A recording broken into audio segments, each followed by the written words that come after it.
C'était là? Là-bas. En haut sur le mont Peller. C'est là qu'il m'a attaqué.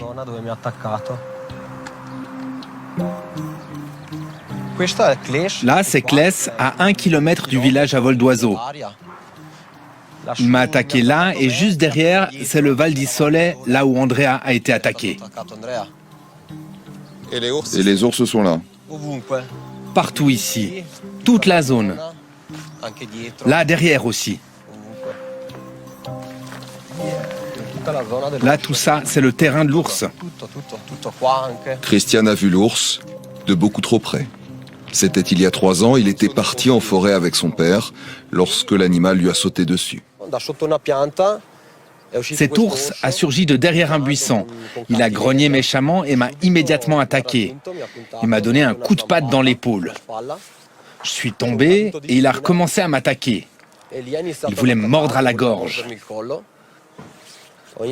J'ai essayé de lui donner des coups de pied pour le repousser et finalement il m'a mordu la jambe. Il m'a soulevé. Il voulait me tirer dans les bois et c'est là que mon papa est intervenu. Il lui a sauté sur le dos.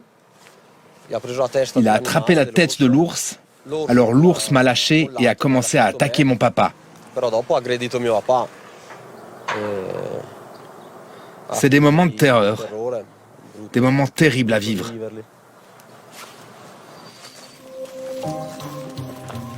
Christian et son père Fabio seront gravement blessés, mais ils ont eu la chance d'être 2.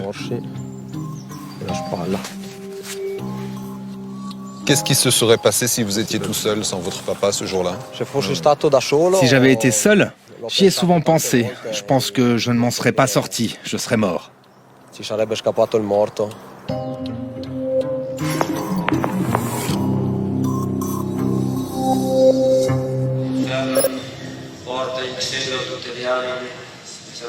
Andrea, lui, était seul lorsqu'il a croisé le chemin de cette même ours.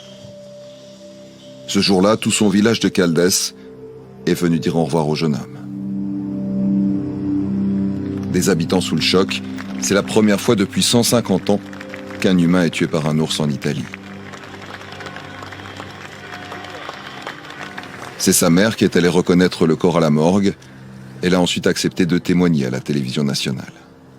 Quand je suis allée là-bas, je l'ai pris dans mes bras malgré les terribles blessures qu'il avait.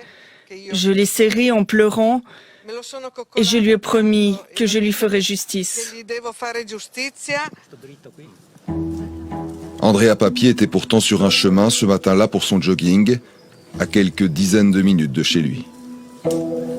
La zone a depuis été fouillée par des dizaines de gardes forestiers à la recherche de JJ4, le nom de code donné à cet ours, une femelle de 17 ans qui a peut-être cherché à protéger ses jeunes de 2 ans en voyant le jogger arriver. Les autorités ont finalement annoncé sa capture ce mardi matin et n'en montreront que cette unique photo.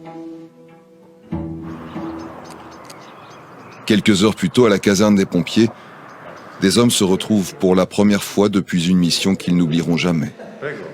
Ce sont eux qui étaient partis à la recherche d'Andrea. Ce soir, ils doivent définir de nouvelles procédures, définir comment intervenir dans une région où désormais l'ours est un danger létal. La zona mi ha detto non posso nasconderlo, è pericolosa.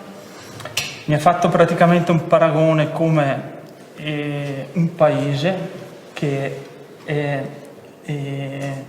minacciato da una frana e il paese non può essere evacuato. Questa è un po' la situazione, non avrà una risoluzione immediata. Omar Martini, pompier volontaire et ami de la famille, était l'un des premiers sur place. On a trouvé un morceau de bois ensanglanté dans la zone, puis son sac à dos qui était toujours à proximité.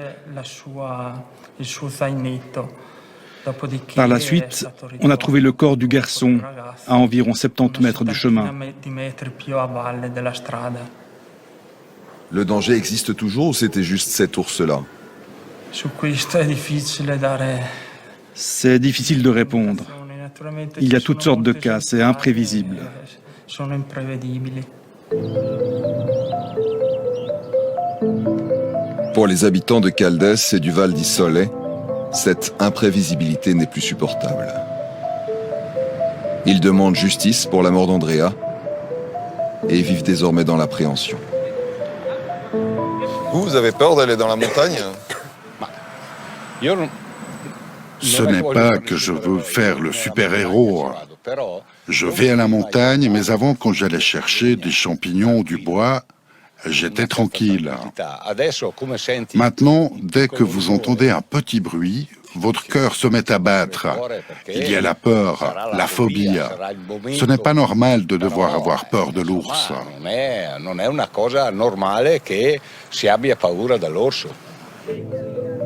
Louisa, la maraîchère du village, a déjà renoncé à aller chercher du bois ou des myrtilles en forêt, mais elle se demande jusqu'où l'ours va étendre son territoire. Nous avons peur, nous avons vraiment peur, parce qu'un matin, nous l'avons trouvé même ici, dans le village, à l'école, dans la cour de l'école, là où il y a les poubelles. Cette vidéo a été tournée il y a 2 ans dans le village. Un ours qui s'aventure jusque devant les maisons, à la recherche de nourriture. Plus spectaculaire encore l'année d'avant, dans un autre village de la région. La montagne ne leur suffit plus. Lorsque l'ours a été réintroduit dans la région à la fin des années 90, le plan des autorités était d'atteindre une population de 50 ours. Aujourd'hui, il serait près de 3 fois plus dans cette région du Trentin. La Suisse est toute proche, à quelques dizaines de kilomètres à vol d'oiseau. Une vingtaine d'ours est déjà venue là pour de courtes périodes, notamment ici à Poschiavo dans la partie italophone des Grisons.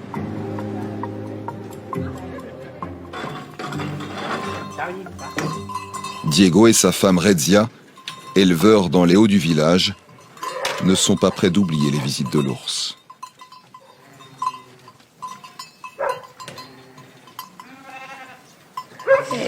C'est démoralisant ces attaques, on dort plus. On n'endort plus la nuit.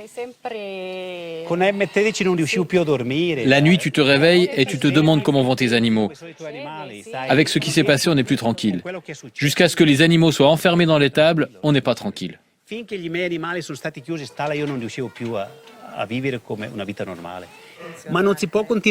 Ça ne peut plus continuer comme ça. Protéger, protéger, protéger ces prédateurs qui créent des problèmes. Regardez là autour. Où est-ce qu'il y a un espace sans maison? Tout autour, il y a les montagnes et il y a des gens partout. Ce n'est pas possible. Il y a tellement de gens qui habitent ici qu'il n'y a pas la place pour qu'ils ne rencontrent pas l'homme. Diego et Rezia ont des vaches et plusieurs dizaines de brebis. Des animaux qu'ils ont désormais peur d'envoyer à l'alpage, car les ours attaquent même dans des enclos fermés proches du village. Ça, c'est la brebis que l'ours a mordue sans la tuer. Il a seulement joué. Il l'a jetée par terre, il a commencé à la manger, toutes les parties dans le dos, et il ne l'a pas tuée. Je l'ai retrouvée encore vivante, toute blessée.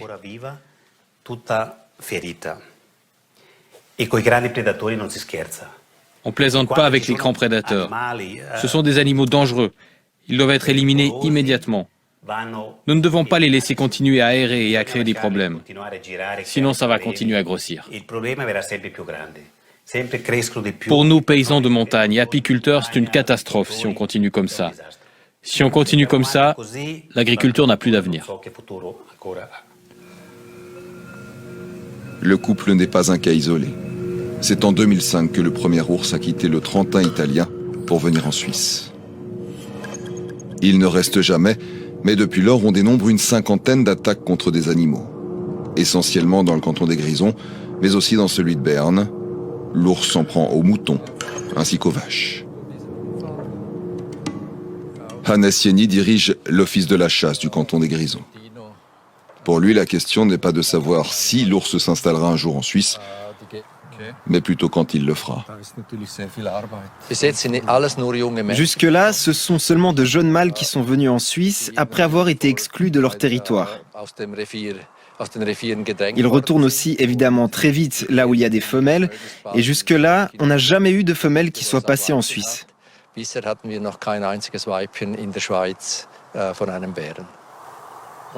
Et quand est-ce que ça va changer? Nous espérons que ça se passera aussi tard que possible.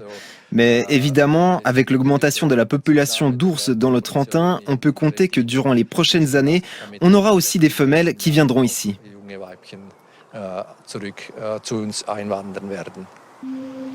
Ici aussi, dans les Grisons, certains ours ont été qualifiés de problématiques. Dans ces cas-là, le service de Hannes Jenny a eu recours à une solution radicale. On a abattu l'ours Gigi3 il y a 15 ans. C'était d'ailleurs le frère de Gigi4. Il était dysfonctionnel, il venait toujours plus près des humains. Il devenait toujours plus téméraire.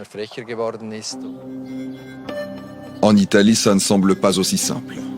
Christiane avait été attaquée par la même ours que celle qui a tué Andrea il y a quelques jours, mais rien n'avait été fait. Je suis en colère. Après mon attaque, les autorités voulaient abattre cet ours. Les défenseurs des droits des animaux ont alors fait plusieurs recours, en disant que c'était une femelle avec des petits, et rien. De recours en recours, ils ont bloqué la procédure d'abattage. Et à la fin, ils n'ont rien fait. Ils n'ont pas pu. Et rien.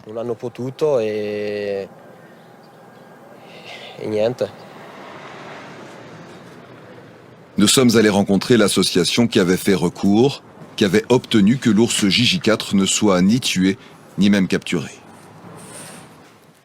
Son représentant assume et aujourd'hui, il s'oppose à nouveau à l'euthanasie de cet ours qui a tué le jeune jogger. Nous ne nous sentons pas responsables. Nous pensons que la responsabilité incombe à ceux qui, en premier lieu, ont prévu le retour de ces animaux, le repeuplement, sans s'assurer que tous les éléments nécessaires à la coexistence soient réunis. Ce ne sont pas nous, les défenseurs des droits des animaux, qui ont voulu que les ours reviennent, mais ça a été le choix d'une communauté et d'une administration publique.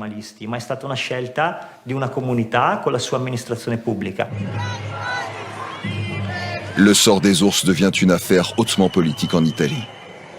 Manifestation contre leur enfermement cette semaine à Rome, alors que le gouvernement convoque une réunion pour trouver une solution.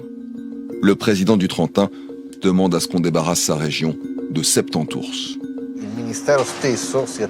Le ministère de l'Environnement va s'activer à trouver par le canal diplomatique d'autres endroits où on peut envoyer les ours qui sont en trop sur notre territoire. La question est où envoyer ces ours. La Lombardie voisine a déjà décliné, la Suisse fait partie des options envisagées par les Italiens, mais dans les Grisons, on ne veut pas non plus en entendre parler.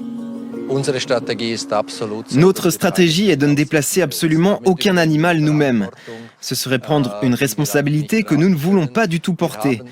Avec les loups, nous avons déjà un poids très lourd qui pèse sur les paysans de montagne, un poids émotionnel également.